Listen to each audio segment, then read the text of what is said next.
தென்காசி மேற்கு தொடர்ச்சி மலைப்பகுதியில் பெய்து வரும் மழையால் குற்றாலம் ஐந்தருவியில் வெள்ளப்பெருக்கு ஏற்பட்டுள்ளது. இதனால் சுற்றுலா பயணிகளுக்கு குளிக்க தடை விதிக்கப்பட்டு உள்ளது. அதனை அண்மை செய்தியாக பார்த்துக் கொண்டிருக்கிறோம். தென்காசி மேற்கு தொடர்ச்சி மலைப்பகுதியில் பெய்து வரும் மழையால் குற்றாலம் ஐந்தருவியில் வெள்ளப்பெருக்கு ஏற்பட்டுள்ளது. இதனால் சுற்றுலா பயணிகளுக்கு குளிக்க தடை விதிக்கப்பட்டு உள்ளது.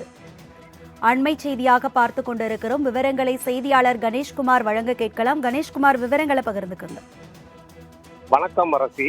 தமிழகத்தில் கடந்த 2 தினங்களாக மழை பெய்யும் என வானிலை ஆய்வு மையம் அறிவித்திருந்த நிலையில் தென்காசி மாவட்டம் மேற்கு தொடர்ச்சி மலை வனப்பகுதியில் நேற்று மாலை முதலே பரவலாக மழை பெய்ய துவங்கியது. இதே மழையானது தென்காசி மாவட்டத்தின் பல்வேறு பகுதிகளிலும் பெய்து வருகிறது.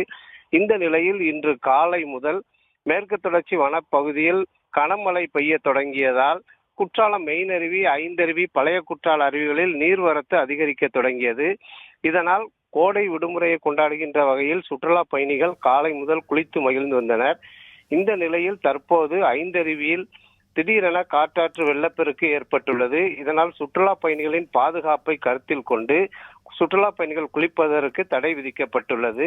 இதனால் ஐந்தருவிக்கு குளிப்பதற்காக வருகை தந்த சுற்றுலா பயணிகள் ஏமாற்றத்துடன் திரும்பி சென்று வருகின்றனர். மேலும் அண்டை மாநிலமான கேரளாவில் தென்மேற்கு பருவமழை துவங்கியுள்ள காரணத்தினால் மேற்கு தொடர்ச்சி மலைப்பகுதியில் மழை நீடிக்கும் என்பதாலும் வெள்ளப்பெருக்கு அதிகரிக்கக்கூடும் என்பதாலும் இந்த தடை தொடரும் என தெரிய வருகிறது அரசி. விவரங்களை பகிர்ந்து கொண்டமைக்கு நன்றி கணேஷ்குமார்.